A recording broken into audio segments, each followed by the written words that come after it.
Bonjour tout le monde, que Dieu bénisse richement, que le nom de Jésus-Christ soit exalté et célébré. Allez, préparez sa succession parce que nous savons qu'un de ces jours nous allons quitter cette terre et la fin de notre vie sur cette terre ne sera pas la fin de l'Église. L'Église continuera à exister malgré que son pasteur n'est plus.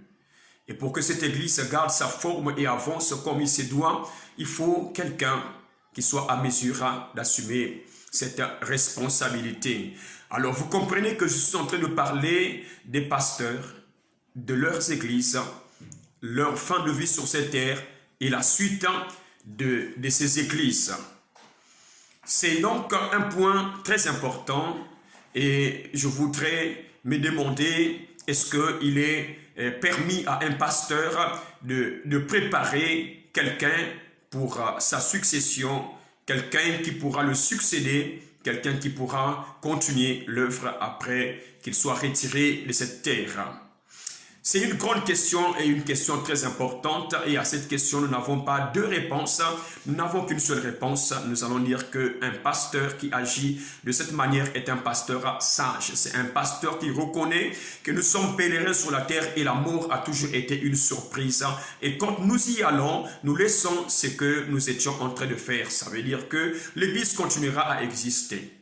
Quand nous regardons à gauche et à droite, il y a chaos, il y a division, il y a égarément plusieurs rétrogrades et plusieurs personnes repartent dans leur vomissure juste après le départ du pasteur parce qu'il n'y a pas eu quelqu'un qui a pu soutenir l'église ou encore conduire l'église comme lui-même le pasteur le faisait quand il était là. Donc nous devons donc par rapport à tous ces dégâts et ces chaos pousser nos pasteurs à s'introduire dans ce travail de préparer leurs successeurs. Et la préparation des successeurs, ce n'est pas une affaire qui commence avec nous, mais c'est un point démontré par la Bible. Abraham a préparé Isaac, Isaac a préparé Jacob, Moïse a préparé Josué, Élisée a été préparé par Élie. Et Jésus a préparé les apôtres. Ils étaient tous sages et prudents, connaissant qu'un jour ils quitteront la terre, mais le travail qu'ils étaient en train de faire devait continuer, alors il fallait un successeur. Et aujourd'hui, nous devons voir dans nos églises, nos pasteurs, travailler sur ce point. La mort viendra, pas le jour où nous attendons, ça peut arriver d'une manière surprenante, mais seulement si on était prudent, on aurait déjà préparé quelqu'un qui pourra succéder à ce travail, à ce ministère, pour que l'Église garde sa forme et que Dieu continue à se manifester et à bénir à son peuple. Mais le contraire est constaté aujourd'hui. Aujourd'hui, il y a un contraire. Mais je crois qu'avec le temps, plus les gens subissent, plus les gens se réveillent, plus les gens tirent des leçons. Et je crois qu'au fil du temps, ça va commencer à s'arranger par la grâce de Dieu. Après donc cette synthèse, je m'en vais introduire une question qui scandalise à plusieurs personnes. Quelle est cette question? Est-ce que le fils d'un pasteur peut-il succéder au ministère de son père après le départ de son père? Cette question, c'est une question qui amène beaucoup de scandales et il y a beaucoup de salive qui coule, beaucoup d'encre aussi. Et aujourd'hui, plusieurs personnes se retrouvent dans le suspense, ne sachant que dire. C'est devenu comme une question qui ne peut être résolue au travers des Écritures et autre chose. Mais nous pouvons résoudre cela au travers des Écritures. Je vais donc prendre deux questions avant d'arriver à cette question. La première question est de savoir, est-ce que Dieu peut appeler au ministère le fils d'un pasteur? Je dirais oui, cela est possible que Dieu puisse appeler au ministère le fils d'un pasteur, c'est possible. Et aujourd'hui, nous avons beaucoup de bien-aimés qui sont prédicateurs, pasteurs et qui conduisent même des églises, mais ce sont des fils des pasteurs. La deuxième question est de savoir, est-ce que Dieu peut donner la charge de diriger une église à un fils au fils d'un pasteur qui a reçu un ministère? Nous disons aussi oui, cela est possible que le fils d'un pasteur qui a reçu de Dieu un ministère authentique, c'est possible qu'il puisse diriger une église pendant que son père est vivant. Et aujourd'hui, si vous pouvez essayer de voir dans nos villes, nations, il y a des fils, des pasteurs qui conduisent des églises. Ça, c'est pendant leur père.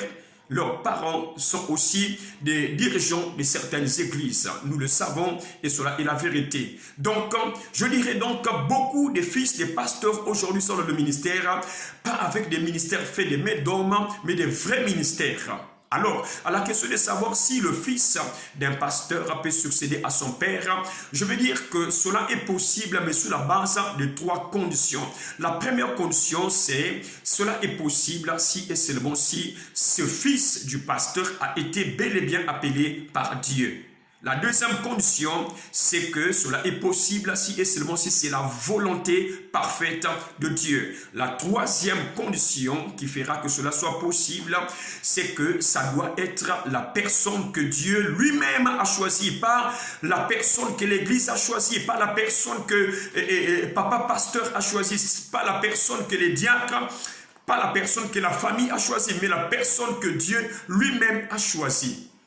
Autrefois, dans le temps biblique, quand il s'agissait de la succession d'une personne, d'un leader, d'un prophète, d'un pasteur ou autre, en fait, le problème n'était pas basé sur la relation que cette personne, que ce leader avait avec celui qui devait succéder. Non, ce n'était pas en fait lié à la familiarité, lié au lien parental, lié à l'amitié, lié... Il n'y avait pas en fait ça comme condition dans le cadre de la succession. Mais l'unique condition qui est reconnue depuis l'Ancien Testament et le Nouveau Testament, la personne qui doit succéder à un leader, à un prophète, à un pasteur, devait être seulement la personne que Dieu lui-même a choisie.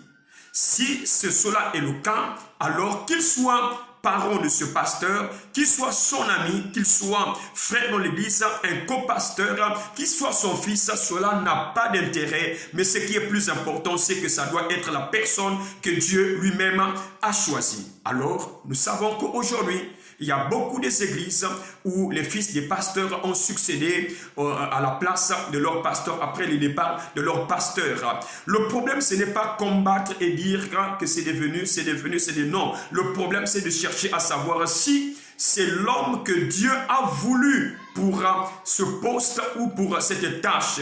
Si c'est l'homme que Dieu a voulu, alors il n'y a pas de débat. Mais si ce n'est pas l'homme que Dieu a voulu, alors il y aura des débats et aussi des dégâts. Alors, la personne qui succédera à un pasteur doit être celui que Dieu lui-même a choisi. Que le Seigneur vous bénisse richement. Shalom.